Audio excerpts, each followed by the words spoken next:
एक बार वंदना, हजार बार वंदना, एक बार वंदना, लाख बार वंदना, करोड़ बार वंदना, लाख बार वंदना, जी हाथ जोड़ गोरानो मेरे वंदना, जी हाथ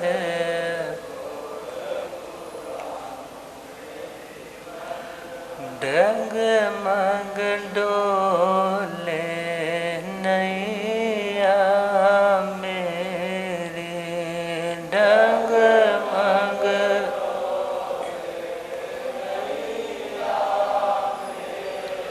मुझको है सतगुरु तेरे, मुझको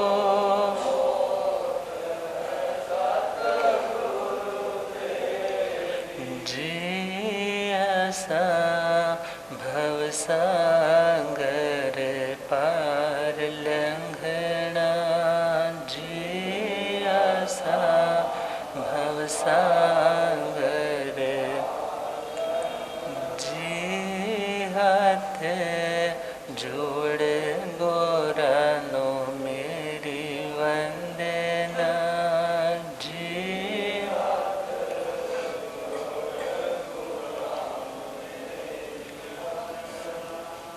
अनंत अनंत शांति के निकेतन शासनपति भगवान महावीर स्वामी के पावन चरणों में हार्दिक भावना वंदन नमन। मेरे अंदर जिनको रोशनी प्रदान करने वाले परम उपकारी आगम ज्ञान के भंडार, आगम ज्ञाता आगम पुरुष, जिन शास्त्र रतन हिमाचल केसरी उपाध्याय भगवंत श्रद्धे गुरुदेव श्री जितेंद्र मुनि जी महाराज साहब के पावन चरण कमलों में हार्दिक भावना वंदन। आदरणीय सेवाभावी श्री प्रशमित मुनि जी, धर्म सभा में उपस्थित धर्मानुरागियों, सुशीलवती माताओं एवं बहनों, असीम पुण्यदय से भाग्यदय से आप सबको संतों का समागम और गीतरागवाणी श्रवण करने का सुअवसर प्राप्त हो रहा है। श्रीमद् उत्तराधीन सूत्र 9वां अध्ययन नमी पवज्जा सुनाना प्रारंभ किया है। नमी राजऋषि जो साधना के मार्ग पर बढ़ने के लिए, साध्य की सिद्धि करने के लिए, अपने मिशन को कंप्लीट करने के लिए जागृत हो चुके हैं। बहुत से लोग ऐसे भी होते हैं कि जागने के बाद भी जो करना चाहिए वो नहीं करते, मगर नमी राज ऋषि जैसे ही जागृत हुए तो उन्होंने जो करना है वो करने में देर नहीं लगाई। शास्त्रकार क्या फरमा रहे हैं? जय सरे तो भयावा सया संबुद्धो आणो तरे धमे पुत्तठत्वे तुरंजे अभि निखमाय नमीराया जायं सरितो भयवम। उन भगवान नमी जी ने पूर्व जन्म को जब स्मृति पटल पर प्रेजेंट की तरह देखना प्रारंभ किया, जब उन्हें याद आने लगा कि पूर्व भव में भी मैंने संयम पर्याय पालन करके देवगति तक पहुंचा था, आज पुनः मनुष्य बना हूँ साधना करने के लिए। अब मुझे सोना नहीं है, बहुत लंबा वक्त सो लिया, परंतु अब यदि होश आया है तो मुझे वह करना है जो मेरे लिए अनिवार्य है, जो मेरी आत्मा के हित में है। और अभी तक वे दीक्षित नहीं हुए, फिर भी उन्हें भगवान कहा जा रहा है। एक तो व्यक्ति उस भगवत्ता को प्राप्त कर चुका है, परंतु जिसने अभी उस रास्ते पर चलने की तैयारी ही की है, उनके लिए भी भगवान शब्द का प्रयोग करने के बहुत से कारण हैं। क्योंकि भगवान शब्द जहाँ सामान्य रूप से ईश्वर, गॉड, अल्लाह इन परिभाषाओं में यूज़ किया जाता है, वहाँ ग्रंथकारों ने, बृहद वृत्तिकार ने इसके 16 अर्थ बताए। और उनमें चले तो उन्होंने पहला अर्थ बताया है धैर्य। भग का मतलब होता है धैर्य, और वान देखा जाए तो एक तरह से धैर्यवान। धैर्य वाला कौन है? भगवान है। देखो, जो भगवान आत्माएं हैं उनमें पेशेंस लेवल की कोई कमी नहीं होती। आपको, मुझको यदि सपोज कोई कुछ कहने लग जाए, कुछ प्रतिकूल शब्द बोलने लग जाए, ये ऐसा नहीं, तुम ऐसे कर रहे हो सकता है हमारा और तुम्हारा जितना जितना पेशेंस लेवल है, जैसे वो पेशेंस लेवल कम होने लगेगा और हमारी रिएक्शन में गुस्से के शब्द प्रकट होने लग जाएंगे। मगर जो आत्माएं, भगवान आत्माएं, जो बहुत धैर्यवान आत्माएं, उन धैर्यवान आत्माओं का धैर्य कभी जवाब नहीं देता। वे आत्माएं इतनी क्षमाशील होती है, आप उनके बारे में कुछ भी बोलते रहो। भगवान बनने के लिए भगवान महावीर स्वामी भी तो साधना कर रहे थे, और विचार करो, गवाले ने कानों में किले ठोके, परंतु उसके ऊपर भी कोई गुस्सा नहीं किया। किसी ने प्रशंसा भी की तो भी वे बिल्कुल शांत रहे, अर्थात किसी भी प्रकार का कोई रिएक्शन नहीं दिया। तो धैर्य, धृति का जो गुण जिन आत्माओं ने अपने भीतर प्रकट कर लिया है या प्रकट करने के लिए साधना रत है, उन्हें भगवान बोला जाता है। और दुनिया के जो प्रलोभन है, दुनिया की जो साता है, उसका त्याग अधीर व्यक्ति नहीं कर सकता। जो व्यक्ति इम्पेशेंट है, इम्पेशेंट व्यक्ति कोई त्याग नहीं कर सकता। कारण उसे बार बार, थोड़ी थोड़ी देर बाद यदि थोड़ी सी भी तकलीफ आ गई तो वह व्यक्ति अपने आपे से बाहर होकर के अशांत होने लग जाएगा। और भगवान तो कहते हैं दो परिचिया इमे कामा, दो परिचिया इमे कामा न सो जहा अधीर पुरुषे। 8वें ही अध्ययन में कहा है कि दुनिया के काम भोगों का, दुनिया के आनंद का, इंद्रियों के विषयों का, मटेरियलिस्टिक पोजेशंस का त्याग करना बहुत कठिन है।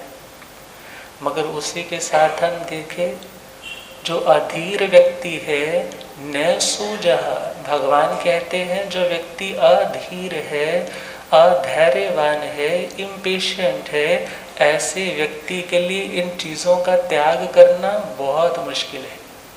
परंतु जिसने अपने भीतर अपने धैर्य गुण को बढ़ाना शुरू किया है, कुछ भी हो जाए तो यह नहीं है कि इंस्टेंट रिएक्शन देनी है, बल्कि खुद को भी पहले समझाए कि मुझे पहले पूरी सिचुएशन का क्या पता है या नहीं पता।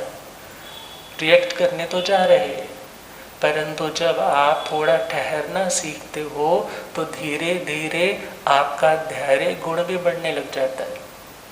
और यदि वही आदत हर बार छोटी छोटी बात पर इरिटेट होकर के बोलने की आदत डाली है, तो आपका वह पेशेंस लेवल वीक हो रहा है, कमज़ोर हो रहा है, उसका लेवल डिग्रेड हो रहा है, अपग्रेड नहीं हो रहा। मगर जो आत्माएं अपने इस धैर्य गुण को अपग्रेड करने के लिए मेहनत कर रही है, कोशिश कर रही है, उन्हें भी भगवान बोला जाता है। क्या बोला जाता है? भगवान बोला जाता है। वरना कहा है कि संयम को सब लोग कहते हैं ये जीवन का एक्सट्रैक्ट है, जिंदगी में संयम होना चाहिए, मगर जब संयम पालने की बात आए तो बोले ये बात तो हमारे से ये बात नहीं हो सकती। तो क्या लिखा है?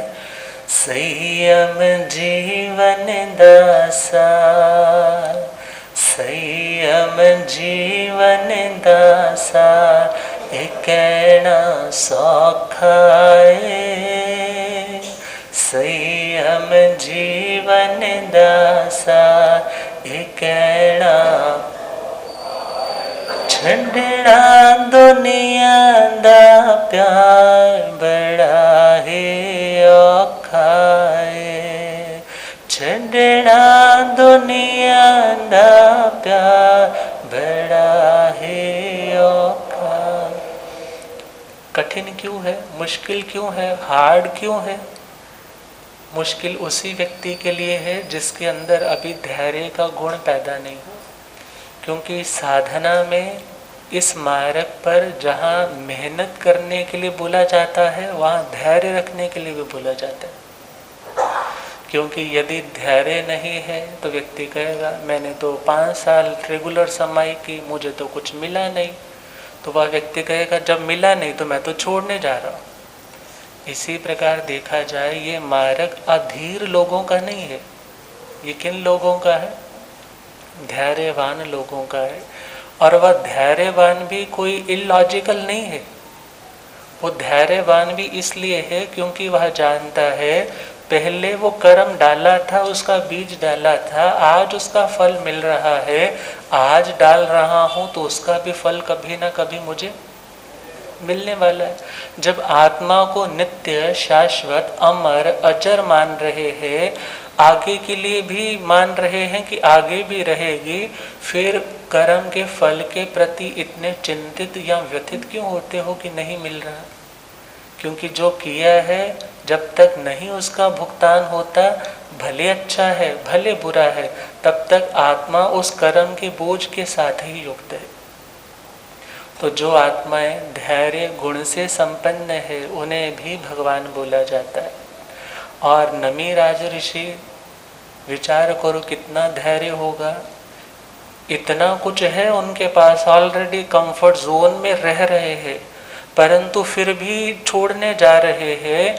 पता नहीं जंगलों में कभी धूप होगी, कभी बारिश होगी, और कभी हवाएं तेज चलेंगी, और कभी ह्यूमिड सा हो जाएगा, परंतु फिर भी खुद को इतना मजबूत बनाया है कि वो उनसे घबराएंगे नहीं।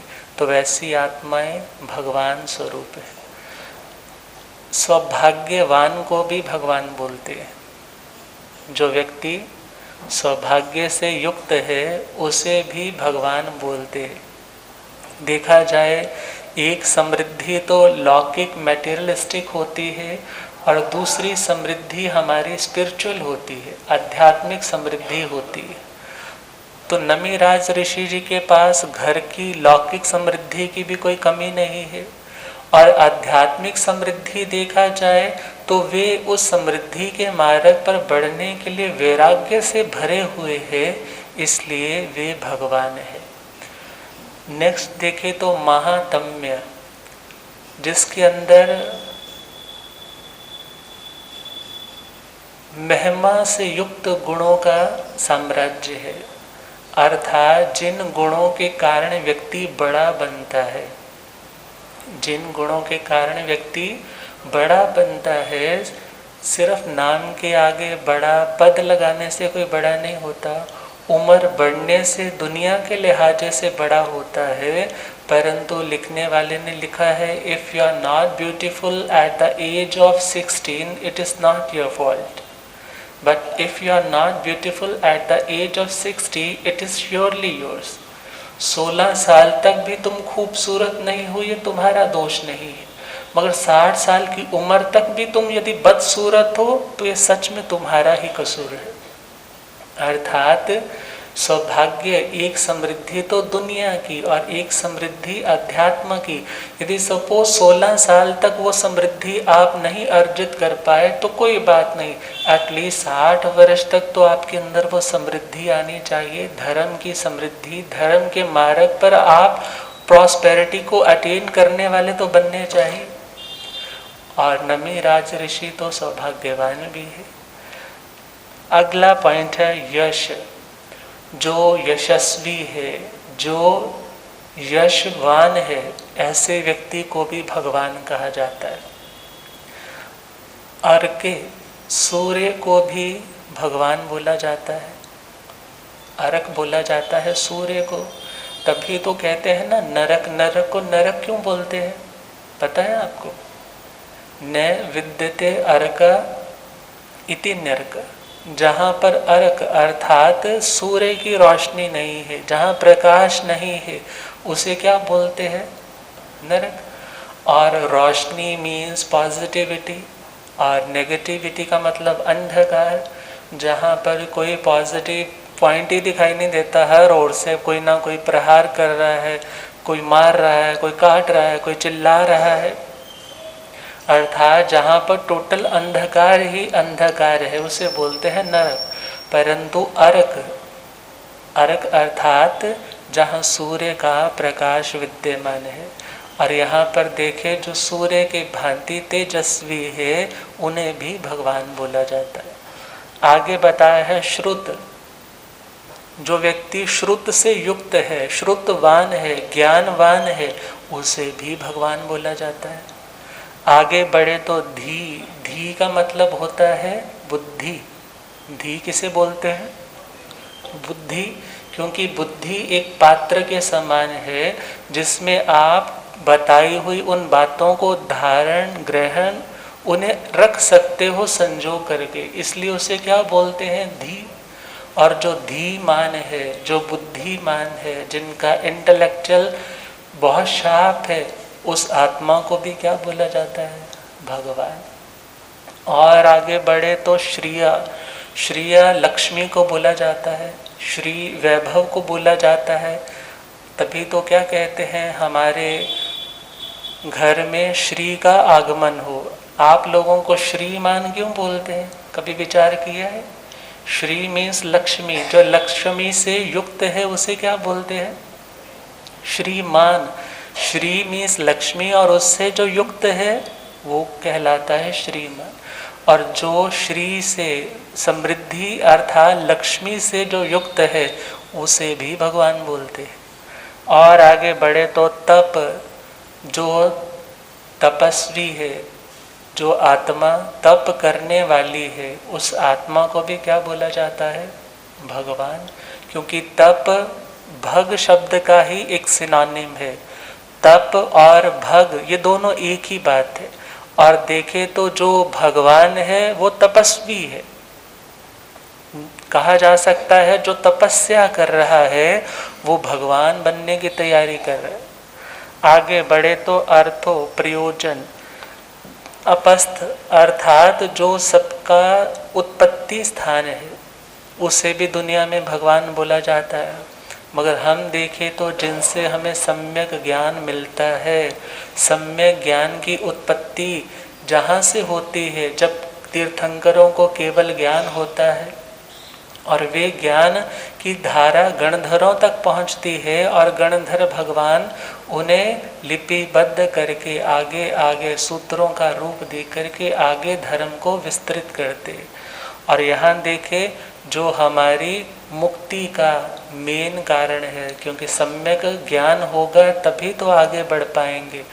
और चले तो पुण्य। जो पुण्यवान है उसे भी भगवान बोला जाता है। ईश, जो स्वामी है उसे भी भगवान बोला जाता है। प्रयत्न, जो व्यक्ति एफर्ट कर रहा है कुछ अटेन करने के लिए, अचीव करने के लिए मेहनत कर रहा है, वो भी भगवान है। तभी तो बोलते हैं ना, वर्क इज वर्कशिप। जो कार्य है, जो व्यक्ति अपने काम से प्यार करता है, अपनी ड्यूटी से प्यार करता है, वह व्यक्ति भगवान से प्यार करता है। देखा जाए जो अपने उन कर्तव्यों को निर्वाह करने के लिए जो आत्म के उत्थान के लिए कारण बनते हैं, वे सब कार्य कर रहा है। वह प्रयत्नवान है, सो भगवान है। और आगे चले, तन वो भगा।